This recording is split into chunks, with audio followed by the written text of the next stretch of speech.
Welcome to Kenton Teaches. Enjoy the video. You begin by creating a new QWen Video project and importing your assets. Log in and paste your API key or authenticate the app. Once done, choose resolution and aspect ratio, commonly 16:9, and an output format like MP4. Next, upload script text, images, or voiceovers so the generator has material to work with. Make sure file names are clear and timestamps or scene markers are ready. This speeds clip alignment and avoids manual trimming later. You now map your script lines to individual scenes and set timecodes so QWen assigns visuals correctly. This reduces rework. Then tweak generation settings. Pick the model variant, visual style, pacing, and default transitions to match your tone.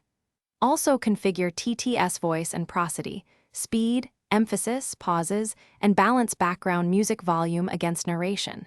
Once you finalize these, preview short segments to verify synchronization and visual consistency before running a full render.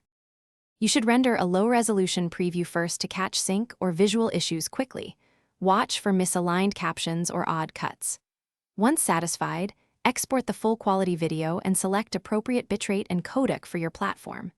If something goes wrong, audio out of sync, missing frames, or crashes, open the render logs, confirm asset formats and lengths, and re-render only affected segments to save time. One key troubleshooting tip: clear temporary cache and re-upload problematic assets before retrying.